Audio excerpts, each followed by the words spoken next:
मूढ़ पुरुष सावधान हो जा, तू अमर नहीं है। मरने वाले शरीर में ममता करके नाना प्रकार की भोग वांछाओं में अपने समय को नष्ट कर रहा है। अपनी इंद्रियों को, मन को शासन में ले। विकलम, ये इंद्रियां भोगों के लिए विकल कर देती हैं। ये प्रमथन स्वभाव वाली है, ये मन भी प्रमथन स्वभाव वाला है। इसलिए नाम का बल धारण कर, तो तेरे हृदय में इंद्रिय और मन की विकलता को सहन करने की सामर्थ्य आ जाएगी। पकड़ो, जो आप सहन नहीं कर पाते हैं नाना प्रकार की विकार वृत्तियों को, जानते हैं नहीं करना चाहिए फिर भी करते हैं। मन प्रमथन स्वभाव वाला, इंद्रियां प्रमथन स्वभाव वाली मथ कर आपको अपने अधीन कर लेती है। कब? जब नाम का स्मरण, नाम का रटन आप छोड़ देते हैं तब। नहीं तो युद्ध चलता है, परास्त नहीं कर सकती। नाम चल रहा है, वो प्रमथन स्वभाव वाली इंद्रिया और मन आपको घसीटेंगे, पर वो घसीट नहीं पाएंगे, क्योंकि महाबलशाली नाम। श्री हरिवंश नाम बल लहो, अपने मन भाई सब कहो, रहो शरण हरिवंश की। हरिवंश भरोसे भय निडर नित गरजत हरिवंश बल। जब नाम और आचार्य गुरु चरणों का बल, तो प्रमथन स्वभाव वाली इंद्रियां विकल नहीं कर पाती। और जब नाम का बल छूटता है, अहम जागृत होता है, तो इतनी विकलता होती है कि साधक परमार्थ से भ्रष्ट हो जाता है। इसीलिए कारे मूढ़ा, क्यों मूढ़ता धारण कर रहे हो? इस दिव्य मानव जीवन को अपवित्र कर रहे हो, पापाचरण एकत्रित कर रहे हो। तुम्हारी दुर्गति का कारण तुम्हारा मन और तुम्हारी इंद्रियां है, और यही तुम्हारी सदगति का कारण है। यदि इनको रोक पाए, इनकी विकलता को सह पाए, तो तुम महान हो जाओगे। तुम्हारे अंदर दिव्य शक्तियां जागृत हो जाएंगी। लोग बाहरी शक्तियों का परीक्षण करने की बात संतों से कहते हैं। आप ऐसा करके दिखाओ भला। संतों की साधना आंतरिक वृत्तियों का मर्दन करने के लिए होती, बाहरी जादूगरी दिखाने के लिए नहीं होती। वो शांत, गंभीर, उदासीन, इन शब्दों का परिचय ही नहीं हो तो कैसे जानोगे? शांत हर द्वंद्वों से, गंभीर इतने गुण के कि जैसे समुद्र में तुम था नहीं ले सकते, ऐसे संत की तुम था नहीं पा सकते, भगवत मार्ग पथिक की। उदासीन, किसी से कोई शत्रुता मित्रता का भाव नहीं।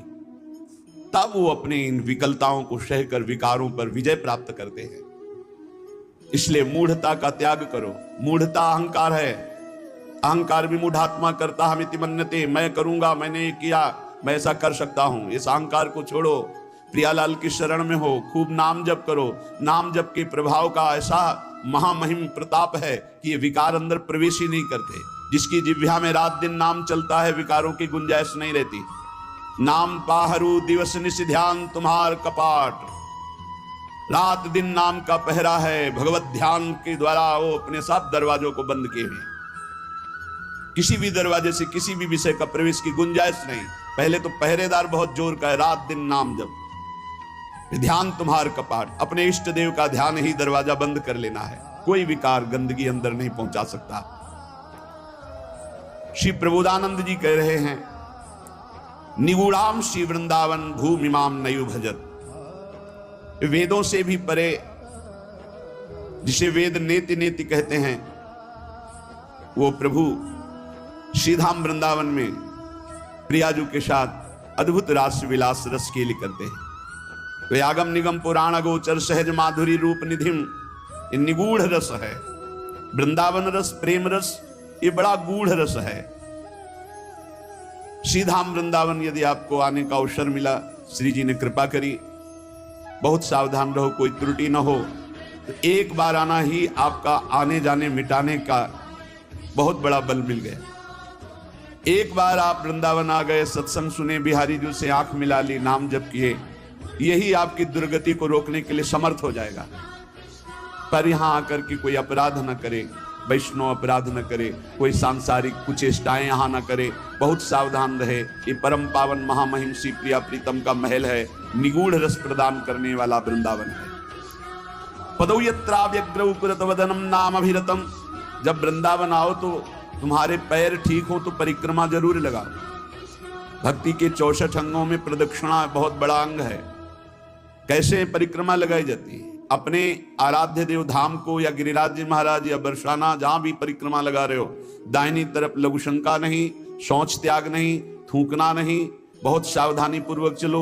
जब लघु शंका हो तो बाईं तरफ करके रजादि से हस्तो प्रक्षाल्य आचमनम, ऐसे आचमन किया, हाथ धोया, फिर भगवान नाम जप करते हुए वदनम नामाभिरतम, एक क्षण के लिए भी नाम न छूटे, ऐसे परिक्रमा लगाओ। गप मारते हुए, संसारिक चर्चा करते हुए नहीं, मौन नाम जप करते हुए वृंदावन। पदौ श्रीपाद पदौ यात्रा व्यग्रव, बड़ी मंगलमयी वो घड़ी होती है जब धाम की परिक्रमा लगाने का अवसर मिलता है। प्रत्येक परिक्रमा का परिणाम देखा, प्रत्येक परिक्रमा, गिरिराज जी महाराज, वृंदावन, बरसाना, ऐसा नवीन वैराग्य, नवीन हृदय में प्रिया प्रीतम के मिलन का उत्साह। यदि निरपराध परिक्रमा लग जाए तो एक परिक्रमा में खुद आप देखेंगे आपकी सोच बदल जाएगी, आपका चिंतन बदल जाएगा। अगर कहीं निष्काम है तो वैराग्य की वृद्धि होगी, अगर सकाम है तो वैराग्य शब्द से तो नहीं परिचय होगा, आपकी कामनाओं की पूर्ति अवश्य हो जाएगी। गिरिराज जी की परिक्रमा, वृंदावन की, कोई नशा न करे परिक्रमा में। ये जैसे इधर उधर की व्यसन नहीं ठीक है। गिरिराज जी में परिक्रमा किया, वृंदावन में किया तो बहुत बड़ा लाभ मिलेगा। अब देखते हैं लोग बीड़ी सिगरेट पीते हैं परिक्रमा में, मसाला खा के, ये परिक्रमा लगा रहे हैं, उद्दंडता नहीं। और नंगे पैर परिक्रमा लगाई जाती है। भगवान कृपा करें आपकी बुद्धि शुद्ध हो, नंगे पैर परिक्रमा। आप जब कष्ट भोगना होता है, ऑपरेशन है या किसी भी तरह के कष्ट शरीर के हैं, तो आप ना नहीं कर सकते, आपको भोगना पड़ेगा। तो आप जानबूझकर जब तपस्या करते हैं, नंगे पैर गिरिराज जी की परिक्रमा लगाते हैं, आप कोई व्यसन नहीं करते, मौन होकर नाम जप करते हैं। जो 3-3, 4-4 परिक्रमा लगा रहे हैं, वो कपड़ा बांध कर ऐसे, उन महात्माओं की समानता ये बाहरी आकर के कर सकते हैं क्या? अगर आप आए हो तो नंगे पैर एक परिक्रमा, थोड़ा जो कष्ट हुआ, जो ताप मिला शरीर में, उससे आपके पाप नष्ट होते हैं, आपका बड़ा मंगल होता है। ऐसे चलना बात अलग, परिक्रमा नंगे पैर लगानी चाहिए। और उससे क्या होता है कि हमारी आराधना होती है। जैसे हम अपने ठाकुर सेवा में पादुका पहनकर नहीं जा सकते, ऐसे उस समय हम ठाकुर सेवा की एक पद्धति प्रदक्षिणा कर रहे, गिरिराज जी, बरसाना, ब्रज 84 को, जहां भी। और खास बात है, ऐसी महान पावन भूमि में किसी की भी निंदा न करें। परिक्रमा करते हुए किसी की, हमें तो लगता है अकेले या सामूहिक नाम कीर्तन, बस ये बातचीत करते हुए बड़ा अपराध बन जाता है, अपराध बन जाता है। किसी न किसी की प्रशंसा और किसी न किसी की निंदा हो जाती है। मौन परिक्रमा लगाने के पहले नियम ले कि मैं मौन रहूंगा। पूज्य पंडित गया प्रसाद जी बाबा जब परिक्रमा लगाते थे तो किसी से बात नहीं, अगर कोई बड़े संत मिल गए तो खड़े हो जाते, खड़े होकर बात किया, और जब वो चले तो एक कदम भी चले तो प्रणाम किया और फिर नाम जप करते हुए, एक कदम भी बात करते हुए नहीं चलते थे। महापुरुषों से हमें सीख मिलती है। जब हम प्रदक्षिणा लगाएं तो चलते हुए बातचीत न करें। पता नहीं लोग कैसे माला जपते हैं, माला भी चल रहा है, बातचीत भी हो रही, परिक्रमा भी लग रही, इधर उधर की चर्चाएं भी चल रही। नहीं भाई, प्रदक्षिणा एक बहुत बड़ी आराधना है, तभी तो आप लाभ नहीं ले पाते। परिक्रमा एक बहुत बड़ी आराधना है। एक एक प्रदक्षिणा बड़ी बड़ी यज्ञ है, उसकी समानता नहीं कर सकती धाम की प्रदक्षिणा। पर एक एक मंत्र जपते हुए, नाम जप करते हुए या भगवान नाम कीर्तन करते हुए, वदनम नामाभिरत पदौ यात्रा व्यग्रौ करत, श्री वृंदावन भूमि की प्रदक्षिणा नाम जपते हुए। और वृंदावन आए हो तो सत्संग जरूर सुनो, जहां मिले आपको। जीवन का परिवर्तन सत्संग से बहुत जल्दी होता है, बहुत जल्दी परिवर्तन होता है। जो शास्त्रों अनुष्ठान धार्मिक करने पर विलंब से फल प्राप्त होगा, वो मिनटों में फल मिल जाता है, क्योंकि जीवन की तपस्या, साधना, अनुभव भरे हुए वचन जब बोले जाते हैं वो बहुत जल्दी लाभ देते हैं। तो बोले कथा पीयूषाब्धौ श्रुतिमपि, अपने कानों से अमृत, भगवत कथा अमृत। ये प्रपंच का विष पीना नहीं सत्संग है, प्रपंच का निंदा स्तुति ये वो प्रपंच नहीं। तव कथामृतम, हमारे शास्त्र इतने भरे पड़े कि जीवन भर सुनाते रहो फिर भी पूर्ण नहीं होगा, तो इधर उधर भागने की जरूरत क्या है? कोई प्रसंग ले लो, उसी प्रसंग को पूरा करो। भगवान की रूप माधुरी, लीला माधुरी, गुण माधुरी, सिद्धांतों के तो कितना अपार ग्रंथ है सिद्धांतों के। व्यर्थ की बातें करने से क्या मतलब, जिनका कोई महत्व नहीं, जिनका कोई अस्तित्व नहीं, समय बर्बाद करना नहीं। कथा पीयूषाब्धौ श्रुतिमपि मरो ध्यान निरतम, भगवान के ध्यान में मगन होकर कथा कर रहे और भगवान के ही ध्यान में मगन होकर कथा सुन रहे।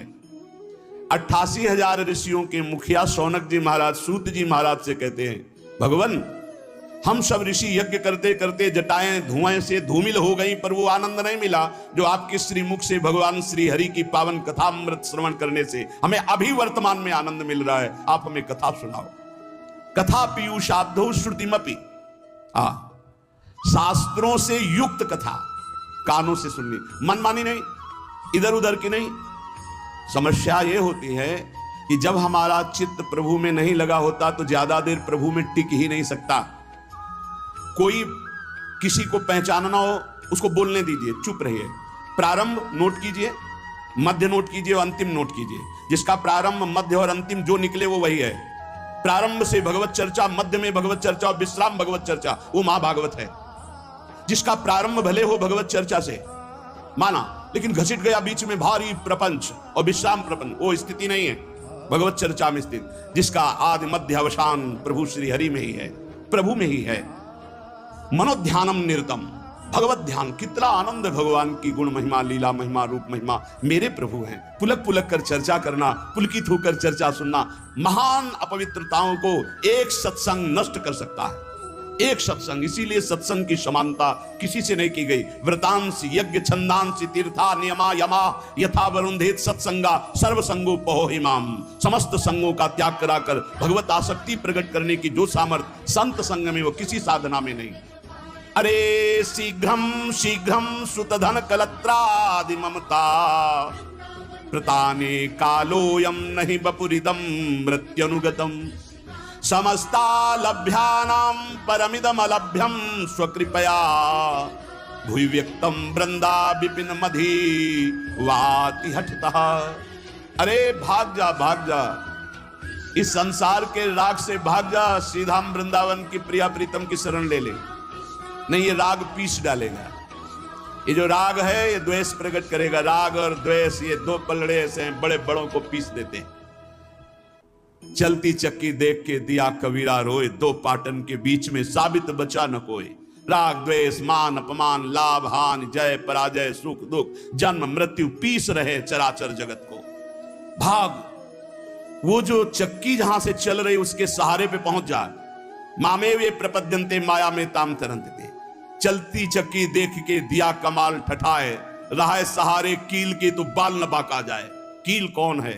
इस संसार चक्र की कील कौन है? इन द्वंद्वों को निरंतर चलाने वाला कौन है? काल। और काल का भी स्वयं महाकाल वो प्रभु है, जो उसकी शरण में हो गया तो बाल न बाका जाए।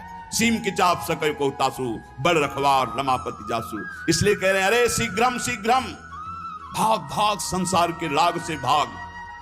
कौन कौन से संसार के राग है? कह रहे शुद्ध धनम स्त्रीम कलत्रादि ममताम। स्त्री पुत्र मकान शरीर राग भोग धन संपत्ति नाना प्रकार की तृष्णाएं तुझे बांध कर व्यर्थ में समय नष्ट करा रही। तो क्या करें, बाबा जी बन जाए क्या?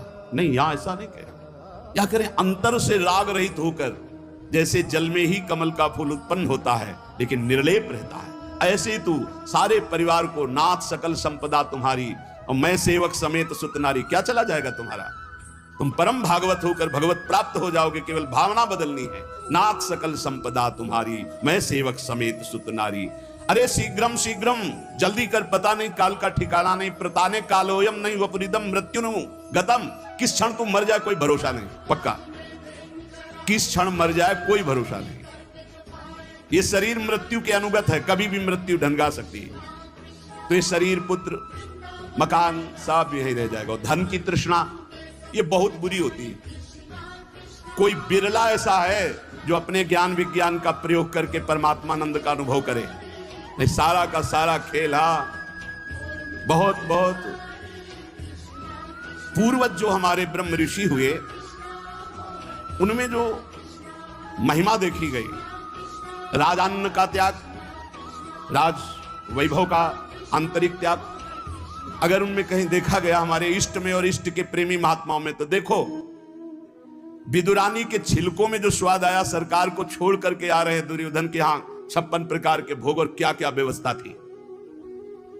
द्वारिकाधीश को कैसा भोग लगता है, पर सुदामा के तंदुल वाह वाह करके पा रहे।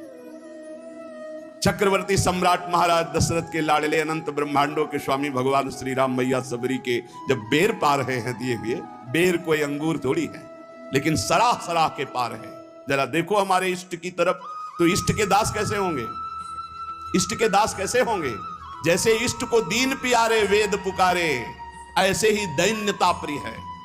एक तरफ 56 भोग हो, एक तरफ गरीब के हाथ की एक रोटी हो, तो भगवत प्रेमी महात्मा कदम बढ़ाएगा उस रोटी की तरफ जो एक आंसुओं से भरा हुआ छुपाए हुए है कि पता नहीं इनके योग्य हो कि ना हो, मुझ गरीब की सूखी रोटी नहीं नहीं इनके योग्य नहीं, वही वो लेंगे। तब तो हरि प्रीति, नहीं तो ये तृष्णा बड़ी विचित्र है। हमारे शास्त्र कह रहे हैं मूल जही धनागम तृष्णाम कुरुषद बुद्धिम मनसि वितृष्णाम यल्लभ से निज कर्मोपातम वित्तम तेन विनोदय चित्तम। यदि धन की लालसा है तो ज्ञान तुम्हारा केवल वाग विनोद है। वाग विनोद बातें, हंसी मजाक जैसे की जाती ना, ऐसे केवल बातचीत है। कोई बातों से काल पर विजय नहीं प्राप्त की जाती। पर प्रवाह काल के कदापि छूटी है नहीं, व्यासनंद नाम जो प्रतीति सो न रट रहे। तुझ में, मुझ में और अन्य में एक ही भगवान वासुदेव विराजमान है। जब ये अनुभव हो जाएगा तब तुम काम क्रोध लोभ से ऊपर उठ जाओगे। किस पर काम दृष्टि रखोगे? अपने भगवान पर। किस पर गुस्सा करोगे? अपने भगवान पर। उमा जे राम चरण रत विगत काम मद को निज प्रभु में देखें जगत के ही सन करहीं विरोध। सब में अपना प्रभु, तो किससे विरोध करेगा? किससे काम भाव करेगा? इसलिए यदि भगवत प्राप्ति करना है तो क्रोध करना बंद कर दो। सहन करने वाला ही आत्मदर्शी होता है। भेद रूप देखने वाला अज्ञानी ही कामी और क्रोधी होता है। अभेद तत्व सब में वासुदेव देखने वाला ही शांत पुरुष होता है। इसलिए हर समय तू गोविंद का भजन कर। प्राणायामम प्रत्याहारम नित्यानित्य विवेक विचारम जाप्य समेत समाधि विधानम कुर्ववधानम महदवधानम भज गोविंदम भज गोविंदम गोविंदम भज मूढ़ मते। शरीर स्वस्थ रखना भगवत मार्ग में आवश्यक है। इसलिए कुछ मिनट प्राणों का याम करना चाहिए। प्राणों का व्यायाम जरूरी है। बिल्कुल सरल प्राणायाम, आपको बिल्कुल बैठे बैठे वृद्ध भी कर सकता है। बिल्कुल वृद्ध भी, जैसे बैठे हो आराम से बैठ जाओ। जैसे भी ये सुखासन तो सब कोई बैठ सकता है, पलथी मार करके सुखासन बैठकर राधा राधा राधा राधा राधा राधा राधा राधा राधा राधा राधा राधा राधा राधा राधा राधा राधा राधा राधा वायु पूरे खींचते चले जा रहे, बंद। अब अंदर ही राधा राधा राधा राधा राधा राधा राधा राधा राधा राधा। बहुत जोर का प्राणायाम हो जाएगा, भजन भी हो जाएगा। नाम जप करते हुए वायु खींची में रोक लिया, कोई नाक वाक पकड़ने की जरूरत, फिर छोड़ दिया, फिर खींच लिया, फिर बंद करके नाम जप कर रहे, फिर छोड़ दिया। इसे अंतर कुंभक कहते हैं। और राधा राधा राधा राधा कहते हुए पूरी प्राणवायु बाहर निकाल दी, रोक लिया, बिल्कुल अंदर नहीं आने दिया, और फिर नाम जप करो। देखो प्राण व्याकुल होंगे एकदम।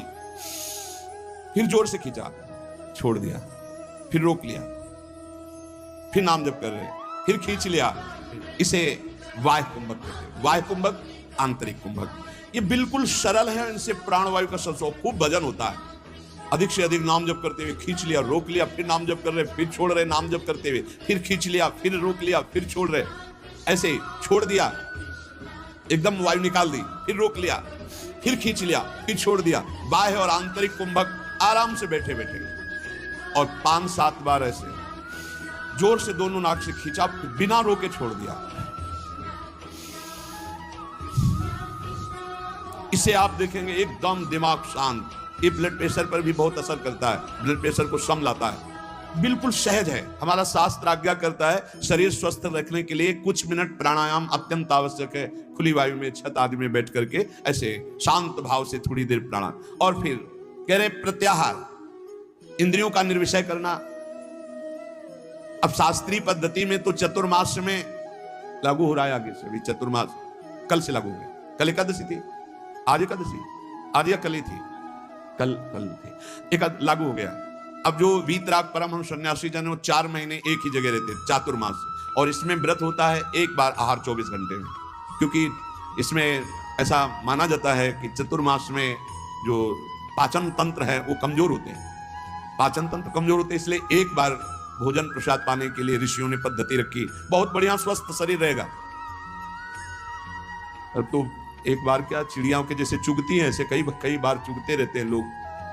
संसारी आदमियों को तो देखो थैले में ऊपर पड़े रहते, कुरकुर कुरकुर ऐसे की ऐसे चबाते रहते, पानी पीते रहते, पता नहीं कौन सा मतलब योग चालू है उनका। यहाँ लोग कुछ ना कुछ पीते ही खाते रहते। अरे कितने लोग हैं पानी की बोतलें नहीं छोड़ते, प्रणाम भी करेंगे तो बोतल को आगे करके, ऐसे बिस्लरी की बोतल आगे करके प्रणाम करेंगे। अरे भैया कितना तुम चिड़िया हो क्या, एक बार पी लो तो 2-4 घंटे के लिए तो तुम मरोगे नहीं, उतने के लिए तो तसल्ली रखो। ये बार बार जो चुगना है, हम आपको बताएं डॉक्टर पार्थिव शरीर के होते हैं और पार्थिव शरीर स्वस्थ रहता है अध्यात्म से, आप इतनी बात समझना। प्रत्याहारम, दिमाग स्वस्थ है, मन प्रसन्न है तो शरीर चाहे जितना स्वस्थ हो आनंदित रहता है, ध्यान रखना। और दिमाग अस्वस्थ है तो चाहे जितने स्वस्थ हो कुछ काम नहीं। एक खान पान में थोड़ा संयम करो। हाँ, कैसे कैसे लोग पसंद क्या क्या कर रहे हैं, कैसे कैसे पसंद, अरे सुंदर दाल रोटी बनाओ, घी से चुपरो, अपने शुद्ध घी जहां से मिला हो गौशाला आदि से भगवान को अर्पित करके नाम कीर्तन खाओ, देखो बुद्धि शुद्ध होगी। हमें लगता है कि बहुत आहार पर सावधानी रखनी चाहिए, आहार शुद्ध रहेगा। प्राणायाम व्यायाम जरूर होना चाहिए, सुनो जरूर होना चाहिए, हम कहते हैं जरूर होना चाहिए। गांव की माताओं बहनों को कभी अस्पताल जाने की जरूरत नहीं पड़ती थी किसी भी विषय में। क्यों? 4 बजे से सुबह शुरू होती, श्री राम जय जय राम, चक्की में 5 किलो आटा पीसा, बाजू बन रही 5 किलो आटा, और सब हष्ट पुष्ट मेहनत करे, सब बलवाल। अब यहाँ 1-2 भी वो भी ब्रह्मचर्य परिपक्व, फिर गृहस्थी में गए, खूब मेहनत, कुएं से पानी खींचने के लिए 30-40 हाथ कुआं, पानी खींच के 5 बाल्टी 10 बाल्टी ना, एकदम मस्त सही। अब चारा बैलों को काटना है हाथ से, एकदम पुष्ट। अब यहाँ भैया सब काम बटन वाले हैं, गुरु पानी चढ़ के टंकी में पहुंच गया, तुम्हें वहीं दरे में पानी मिल जाएगा। चक्की में बटन भी पिस गया, वो स्टार्ट की, ट्रैक्टर खेती हो गई, मेहनत का काम नहीं रह गया। तो हमारी प्रार्थना है सब सत्संगियों से कि चाहे वृद्ध शरीर हो, 10 मिनट तो प्राणायाम कीजिए, 10-15 मिनट थोड़ा इधर उधर हाथ पैर हिलाइए, 1-1.5 किलोमीटर चलिए, जरूर चलिए, तो आपकी दिनचर्या बनेगी। देखो यदि आप शरीर को व्यायाम और दौड़ भाग में नहीं लगाते हैं तो सबसे पहली बीमारी का नाम है कब्ज, और यही हर बीमारी की मां है। पेट साफ रखने के लिए प्राणायाम व्यायाम और आहार पर संयम, पवित्र आहार, सात्विक आहार, थोड़ा आहार, बहुत सुंदर साधना बनेगी, बहुत सुंदर आहार। देखो आलू, दही, चावल, बैंगन, भिंडी, ऐसे कई पदार्थ हैं जो बहुत साधना में एक गैस बनाने वाले, कब्ज बनाने वाले, बादी करने वाले वायु कारक हैं। ये हम लिखे थे डायरी में अपनी। फूल गोभी, मूंगफली और पिस्ता बादाम तो जरूरत है नहीं है साधक को। पिस्ता बादाम की जरूरत क्या है? खाए को जरूरत है, पिस्ता बादाम की जरूरत है। अरे जितना बन रहा है वही पुष्टता में चलता रहे, संयम से चलता रहे, हलवा बादाम पिस्ता की साधक को जरूरत नहीं। प्राणायामम प्रत्याहारम नित्यानित्य विवेक विचारम, और विचार करो सत्य वस्तु क्या है। शरीर थोड़ी है, सत्य वस्तु भोग थोड़ी है, सत्य वस्तु तो परमात्मा है। विधि पूर्वक जाप्य समय तो समाधि विधानम, विधि पूर्वक जाप करो, नियम पूर्वक जाप करो, जो गुरुजनों ने नियम दिया उसका विधान से जप करो। 11 माला में अंतर न होना चाहिए, चाहे आप और बढ़ जाओ, 50 माला बढ़ जाओ, सौभाग्य है, पर 11 माला तो नियम पूर्वक करना चाहिए। जो दीक्षा लिए है कम से कम जो गुरु आज्ञा उसका तो पालन करे। तो कह रहे जाप्य समेत समाधि विधानम, कुर्ववधानम, महदवधानम, समभाव, ये भगवत स्वरूप है। भगवान नाम जप करते हुए, भगवान का ध्यान करते हुए महान निश्चय कर लो कि इसी जन्म में समता की प्राप्ति करके हमें भगवत साक्षात्कार करना है। नाम जप बहुत सुंदर, बहुत सुंदर। नाम जप अमृत है। हमारी प्रार्थना मान लीजिए पूरे सत्संग का सार है। जितना आप जानते हो उसका प्रयोग तभी कर पाओगे जब नाम जप होगा। खूब नाम जप करो, जो तुम्हें गुरु ने नाम जप दिया है उस पे रति करो, बार बार उसी नाम को जप करो। जो नियम दिया उसका तो पूरा निर्वाह करो। इसके अलावा और लोभ, जैसे कंजूस आदमी हो, रुपए का प्रिय रखना वाला भाव हो तो ओवर टाइम करता है, ऐसे ओवर टाइम नाम जप करो, फिर देखो कैसा आनंद। अरे जब मंगल भवन भगवान प्रसन्न हो जाएंगे तो क्या चीज दुर्लभ रह जाएगी, सब कुछ प्राप्त हो जाएगा। इसलिए जीवन का सार, कहीं भी तुम्हारी आसक्ति राग ना होने पावे, निरंतर नाम जप करो और पापाचरण से बचने के लिए सत्संग सुनो, शास्त्र स्वाध्याय करो, गुरुजनों के वचनों पर ध्यान दो, तो तुम्हारी बुद्धि शुद्ध होगी और वो शुद्ध बुद्धि दृढ़ निश्चयी तो पापाचरण बंद हो जाएगा। खूब नाम जप करो। सार बात नाम जप है। जितना भजन करोगे उतना ही सब ज्ञान विज्ञान आपके अंदर प्रकाशित होता चला जाएगा। उतना ही ये माया भगवती माँ की तरह दुलार करेंगी। आपको कुछ चाह नहीं करनी पड़ेगी, चाह के पहले व्यवस्था हो जाएगी। यदि खूब नाम जप कर रहे हो तो देख लेना आप, और नाम जप नहीं करोगे तो फिर अवश्य में भोक्तव्यम कृतम कर्म शुभाशुभम। शेष चर्चा आगे। श्री राधा वल्लभ लाल की।